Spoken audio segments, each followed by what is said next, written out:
아멘. 각 사람에게는요, 그 저마다 인생의 냄새가 있습니다.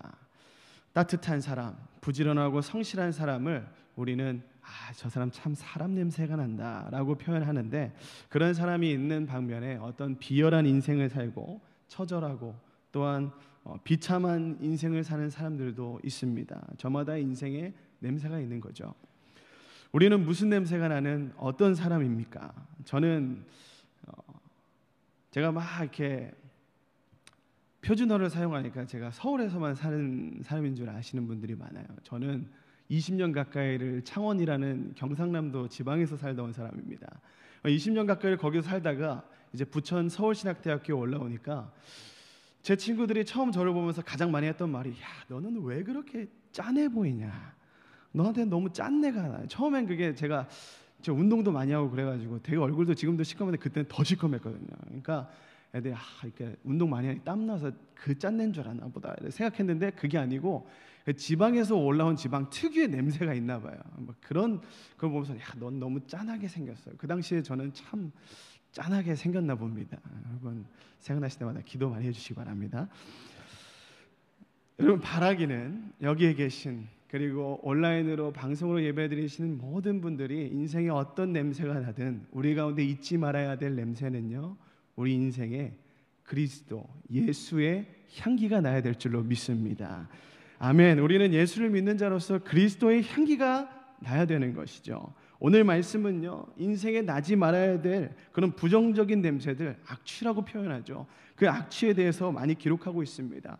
어제는 미련한 인생들에 대해서 이야기를 했는데, 이런 것들은 냄새 중에서도 악취라 불리는 것들입니다. 저도 목회자이지만 제 안에 있는 악취들이요, 이루 말할 수 없는 것들이 참으로 많아요. 그 악취가 때로는 우리 성도님들이나 제 주변에 있는 사람들을 참 어렵게 했을 수도 있습니다. 모든 인생들은요, 저마다 어떤 부분에 있어서는 이런 악취들을 가지고 살아가게 됩니다. 고쳐지지 않는 고질병과 같이요, 내게서 참 이게 나도 너무 싫은데 없어지지 않는 이 냄새가 공존하면서 살게 되는 거죠. 다만 예수 그리스도의 향기를 내야 하는 우리가 바리새인들이나 서기관들 같이 회칠한 무덤이 아니기를 간절히 소망합니다. 겉은 회칠한 것처럼 번지르르하고 좋아 보이는데 그 안은 어떻습니까? 시체가 썩어가고 있는 거예요. 시체가 썩어가면서 4일이 지나면 벌써 악취가 풍기지 않습니까? 겉은 좋아 보이나 그 속이 썩어 있는 그런 인생이 아니기를 간절히 소원합니다. 오늘 잠언의 말씀을 통해서 우리가 특별히 경계해야 될 그 악취들에 대한 교훈을 조금 나누고자 합니다. 말씀을 통해서 오늘 하루 거룩한 그리스도의 향기를 마음껏 뿜어내시기를 축복합니다. 먼저 본문은요, 게으름에 대해서 경계하라고 말합니다. 신앙생활함에 있어서 영적 성장을 가장 방해하고 어렵게 하는 게, 이 심한 악취를 풍기게 하는 게 바로 이 게으름입니다. 세상에서 가장 게으름 사람을 뽑는 대회가 열렸습니다. 저마다 한 게으름 한다는 사람들이 다 그 대회에 참여했어요.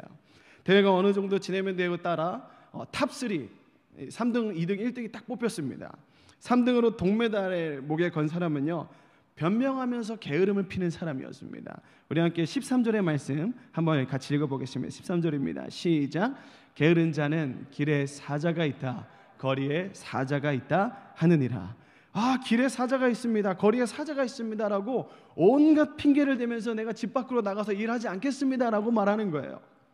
우리 안에 이런 모습이 없는지 좀 돌아보기 원합니다. 하나님 앞에서 핑계를 대면서 하나님에게 내게 맡겨진 그 사명이 있는데, 그 일들이 있는데 온갖 핑계를 대면서, 하나님 난 그거 할 수 없어요. 하나님 저는 말을 못하는 자입니다. 저는 관계 잘 못하는데요. 하나님 저는 그걸 감당할 수 있는 만한 사람이 아닌데요. 하나님 앞에서 자꾸만 핑계를 대면서 맡겨진 일에서 멀어지기보다 그 감사함으로 그 일을 주님과 해나가는 저와 여러분이 되길 소망합니다. 그것이 그리스도의 향기를 내뿜는 삶의 모습인 거예요. 또 모든 경쟁자들을 제치고요, 2등 은메달을 목에 건 사람은 참으로 특이한 방법으로 수상을 했습니다. 이 참가자는 침상에서 뒹굴뒹굴하다가 그 대회에 참가조차 못했는데 너무 게을러서 침상에 있다가 은메달을 목에 걸었습니다. 참 대단하죠. 다 함께 14절의 말씀 함께 읽겠습니다. 시작. 문짝이 돌적이를 따라서 도는 것 같이 게으른 자는 침상에서 도느니라. 이것은요, 일을 하고자 하는 의욕 자체를 상실해버린 사람을 말하는 거예요. 조금 더 이 본문을 묵상하면요, 문짝이 돌적이를 따라서 도는 것처럼 자신의 틀에 갇혀서 조금 더 벗어날 줄 모르는 사람의 모습, 그런 상태를 말하고 있습니다. 생각의 게으름으로 인해서 자신만의 생각이 완전 굳어버린 거죠. 그러니까 이런 사람들에게 하나님이 들어가서 일하려고 하셔도 자기의 생각으로 굳어진 이 머리와 마음 때문에 주님이 들어가실 수가 없는 거예요. 말씀하셔서 그 삶을 변화시키고 그 삶 가운데 방향을 제시하시고 그 삶 가운데 빛으로 길을 인도하셔야 되는데 볼 마음이 없는 거예요. 받아들일 마음이 없는 거예요. 생각을 바꿀 마음 자체가 없는 겁니다.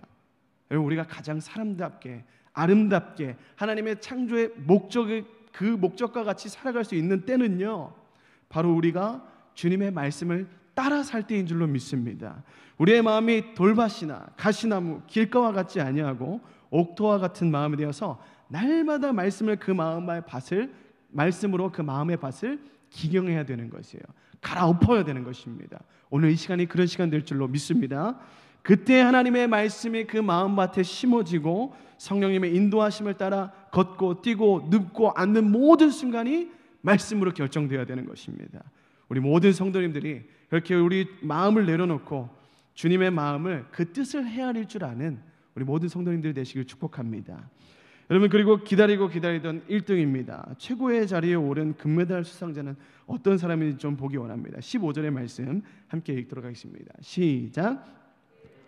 그 손을 그릇에 넣고도 입으로 올리기를 괴로워하느니라. 참 대단합니다. 밥상을 손 앞에 차려 놓아도 그 밥을 입에 올리기가 힘들어서 괴로워하는 사람. 참 배부른 소리죠. 게으름이 어찌나 심하든지 일할 의욕 이런 것들은 애초에 바라지도 않습니다. 더 나아가서 얼마나 게으름이 심하냐면 먹을 의욕조차 없는 사람, 참 이 사람 대단합니다. 다이어트 하시는 분들은 참 이 사람을 존경해야 될 것 같아요. 다른 사람의 도움 없이는 하루도 존재할 수 없는 무기력한 사람입니다. 영적으로 게으른 우리의 모습 속에 하나님의 말씀을 손앞에 차려 놓아도 입에 올리기를 괴로워하는 모습이 없는지 오늘 이 시간 우리가 좀 우리 스스로를 좀 돌아보기 원합니다. 여러분, 이 시대가요 얼마나 하나님의 말씀을 접하기가 쉬워졌습니까? 이 핸드폰에 손가락 터치 한 번이면요 아주 유명한 목사님의 설교, 아주 위대한 설교가들하고 있는 그 국내 국외를 막론하고 어떤 설교든지 금방 접할 수 있습니다. 그럼에도 불구하고 우리는 문제 앞에서, 고난 앞에서, 어려움과 고통 속에서 그와 같은 말씀으로 해답을 찾으려고 하기보다는 주변의 도움, 날 실질적으로 도움을 줄 수 있는 사람을 찾아가고 어떤 그 문제를 해결했던 과거의 경험들을 찾아가고 있지는 않습니까? 말씀을 찾지 않는 이 시대의 모든 사람들이 어쩌면 이 게으름 대회의 금메달리스트들인 거예요. 문제 해결자이신 예수 그리스도, 그분이 문제 해결입니다라고 입으로 고백하지만 여전히 그 주님은 찾지 않는, 밥상이 앞에 차려져 있음에도 그 배고픔의 문제를 해결할 수 있는 그 밥상이 앞에 차려져 있음에도 손을 들기가 귀찮아서 찾지 않는, 이런 게으름의 악취들을 경계해야 된다고 오늘 잠언은 말하고 있는 것입니다. 이런 사람들을 하나님께서 어떻게 쓰시겠습니까? 그 능력이, 재능이, 달란트가 아무리 좋아도 그것을 사용할 수 없는 상태면 그저 비춰온 개살구인 거예요. 바라기는 우리 서울제일교회 성도님들은 하나님의 말씀으로 그 인생에 하나님을 나타내고 하나님을 드러내고 하나님을 자랑하는 그리스도의 향기가 되시기를 다시 한 번 더 주님의 이름으로 축복합니다. 우리가 그런 인생이 되어야 돼요. 또한 오늘 잠언은요 게으른 사람, 게으른 상태와 함께 다투는 사람에 대해서 또 언급하고 있습니다. 인생의 악취 중에서 또 다른 하나를 뽑으라면 다툼일 것입니다. 17절의 말씀 우리 함께 읽어보도록 하겠습니다. 17절입니다. 시작. 길로 지나가다가 자기와 상관없는 다툼을 간섭하는 자는 개의 귀를 잡는 자와 같으니라. 말씀은요, 오늘 말씀은 상관없는 다툼에 대해서 이야기합니다. 자신과는 상관없는 다툼, 싸움에 간섭하는 것은 가만히 있는 개의 귀를 막 잡아당기는 것 같다라고 말합니다. 믿는 자들이라면요, 어떤 다툼에 휘말려서 그 일을 간섭하는 것이 아니라 오히려 그 다투는 일을 그치게 하는 사람이 되어야 되는 줄로 믿습니다. 예수님이 어떤 모습으로 오셨습니까? 모든 인생의 어려움들과 다툼들과 그런 언쟁들을 종결 지으러 오셨어요. 마무리 지으러 오셨습니다. 그걸 더 부추기고 어렵게 하려고 오신 것이 아니라 모든 인생의 화, 인생들과 인생들의 화, 그리고 인생들과 하나님 사이에 있는 화를 중재시키러 오신 분 아닙니까? 우리가 그분의 인생을 닮아야 한다면, 우리도 우리 인생 가운데 어떤 다툼이 있다면 그 다툼에 휘말려서 내 감정적으로 어떻게 그것을 대응할 것이 아니라 그 모든 다툼을 주님의 방법으로 어떻게 평화롭게 해결할 건가를 고민하는 사람이 되어야 된다는 거죠. 19절의 말씀 이어서 읽어보겠습니다. 19절입니다. 시작. 자기의 이웃을 속이고 말하기를 내가 희롱하였노라 하는 자도 그러하니라. 또 잠언은요, 사람을 속이고 이것을 막 장난삼아 했다라고 마무리 짓는 그런 사람을 조심하라고 말합니다. 내가 희롱하였노라 라고 하는 이 문장을 의역하면요, 아이고 내가 농담 삼아 해봤어, 그 장난이야, 이 말입니다. 남을 속여서 큰 상처를 입게 하고도 나는 그렇게 상처 입을 마음이 없었어, 장난으로 그런 거야 라고 일축해버리는 그런 경솔한 태도를 경계하라는 거예요. 자신에게는 농담에 불과하지만 그것이 상대에게 받아들이는 입장에서는 치명타가 될 수 있는 거거든요. 심지어는 의도적으로 그렇게 속여놓고 그 행위를 농담, 그 한마디로 생각하는 태도는 우리 안에서 경계할 태도다 라고 잠언은 이야기하고 있습니다. 우리 이어서 20절의 말씀 또 한번 읽어보겠습니다. 시작. 나무가 닿으면 불이 꺼지고 말쟁이가 없어지면 다툼이 쉬느니라. 이것은 부추기는 사람에 대한 경계입니다. 여기서 말쟁이는요, 나쁜 소문을 퍼뜨리는 사람을 말해요. 말쟁이, 이렇게 말하면서 말로 막 나쁜 사람의 나쁜 점만 막 이야기하고 다니는 사람을 말하는데, 물론 나쁜 소문을 퍼뜨리는 사람도 참 나쁜 사람이지만 거기에 맞대응해서 맞아, 걔가 그렇더라, 여기 맞장구 치는 사람도 참 나쁜 사람이에요. 만일 나쁜 소문을 퍼뜨리는 사람이 내 앞에서 그 입을 막 놀리고 있으면, 헐뜯거나 명예를 훼손시키는 이야기가 나올 때 맞장구 치면 그 받는 사람이 더 해가 없다면 더 이상 문제가 확산되지 않을 거예요. 막 어떤 사람이 내 앞에 와가지고 야, 걔는 그렇더라, 어떻게 그럴 수가 있냐 이러면, 그럴 때 그냥 여러분 그랬어 이러고 말으세요. 그 사람이 말하는 거 어떻게 막을 수 없잖아요. 야, 너 조용히 해, 이렇게 하면 또 나와 그 사람 사이에 문제가 생기지 않겠습니까? 그럴 바에는 차라리 그 말이, 그 화두가, 그 사람에 대한 이야기가 아예 끊어버리게, 그랬구나 하고 그냥 말아버리면 되는 거예요. 거기에 맞장구 치면서 맞아, 걔는 그렇더라, 내가 보니까 안 될 놈이야, 이러면 이제 악이 우리 안에서 막 역사하기 시작하는 거예요. 뭐 없는 이야기도 막 지어내가지고 그 사람에 대한 안 좋은 이야기를 하기 시작하는데, 이게 다 경험담 아니겠습니까? 제 안에 얼마나 악취가 많다 그랬어요. 여러분들 안에서도 한 번쯤은 있었던 일일 거예요. 우리가 주님의 말씀을 따르는 사람들이라면 그런 말쟁이가 되기보다, 그 말쟁이를 부추기는 사람이 되기보다 오히려 그 사람을 미워해서 그랬어? 그게 그 사람의 연약한 점인가 보다, 우리가 같이 기도해 주자, 이런 식으로 영적으로 풀어가야 될 줄로 믿습니다. 우리 안에 그런 지혜가 오늘도 생겨나기를 축복합니다. 주님이 우리를 그렇게 지혜롭게 하지 않으면 우리는 여전히 악취나는 사람으로 살 수밖에 없는 거예요. 우리 인생에 어떻게 다툼이라는 악취가 생기지 않겠습니까? 아마도 사람이 모여있는 곳이라면 인간의 기본적인 죄성으로 말미암아 다툼은 멈추지 않을 거예요.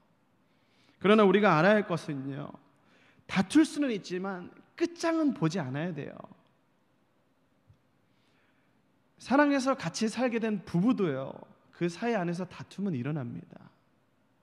그러나 지난번 잠언과 같이 그 사람의 끝은 건드리지 말아야 돼요. 치부는 건드리지 말아야 됩니다. 그런 행위는 해서는 안 돼요. 더 욕심내서요, 우리가 다투더라도 금방 그 다툼에 휘말리지 말고 금방 자신을 돌아보면서 먼저 사과하고 먼저 평화를 이루는 그런 믿는 백성들이 되기를 소망합니다. 손해보더라도 의를 나타내는 것이 하나님이 우리에게 바라시는 모습인 겁니다.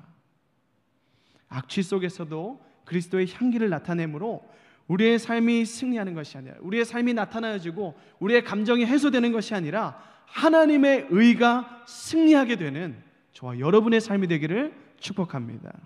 우리 마지막으로 22절의 말씀을 함께 읽도록 하겠습니다. 보도록 하겠습니다. 시작. 남의 말하기를 좋아하는 자의 말은 별식 같아서 뱃속 깊은 데로 내려가느니라. 험담과 비방하는 것에 대해서 경계하라고 말하고 있죠. 민수기 12장 1절에 보면요, 돌발적으로 모세가 구스라는 이방의 여인을 취하는 그 여인과 결혼하는 장면이 나옵니다. 근데 여러분 잘 기억하십시오. 하나님의 산 호렙에서 계명을 받아서 너희는 이방인들과 결혼하지 말라라고 선포한 사람이 모세예요. 그런데 그 모세가 이방 여자와 돌발적으로 결혼을 해버립니다. 이에 모세의 형 아론과 누이 미리암은 모세를 막 비방하기 시작합니다. 마땅했어요. 비방받기 마땅한 일을 했으니까요. 그런데 여러분, 이 사건에 대한 결말이 어떻게 되시는지 아십니까? 이 일로 인해서 하나님은 어떠한 형벌도 모세에게 내리지 않습니다. 허물이 있던 모세는 하나님 앞에서 그 허물을 모두 어떻게 될까요? 용서받아요. 오히려 그 허물을 비방하고 정죄했던 미리암은 하나님께 벌을 받게 됩니다. 하나님은 모세의 단점보다도 장점을 더 크게 보셨습니다. 그리고 용서하셨죠. 그러나 미리암은 모세의 많은 장점들보다는 그 단점 하나를 가지고 비방하고 정죄했던 겁니다. 갓난아이 수준의 신앙을 가진 사람은요, 남의 허물을 딱 볼 때에 그 사람이 가진 확실한 많은 장점들보다 그 단점 조그만 거, 희미한 그 하나를 더 크게 봅니다. 그래서 용납하지 못하고 온갖 비방하는 말을 줄줄이 늘어놓고 그것을 또 소문으로 퍼뜨리기 시작하죠. 여러분, 아직까지 남의 허물이 그렇게 크게 보이십니까? 그것을 다른 사람과 막 나누고 싶은 마음이 내 안에서 임금 님기는 당나귀기 막 이렇게 됩니까? 그렇다면 우리는 아직 영적으로 갓난아이의 수준이라는 거예요. 저도 어느 정도 사람을 만나고 다니다 보면요, 그런 식으로 상대방을 속으로 저 혼자 판단하는 경우가 있습니다. 말로는 못하는데 제 속으로 그래 하면서 제 속으로 판단할 때가 있어요. 아비는 자식의 허물을 보일 때 덮어줄 줄 아는 사람입니다. 우리가 영적인 아이의 수준을 뛰어넘어서 영적인 아비로서, 영적인 어른으로서의 모습을 갖추기를 소망합니다. 사람의 냄새 중에 가장 더러운 것들이 바로 이 영적인 게으름과 다툼과 상대방의 약점을 비방하는 이런 냄새의 삶입니다.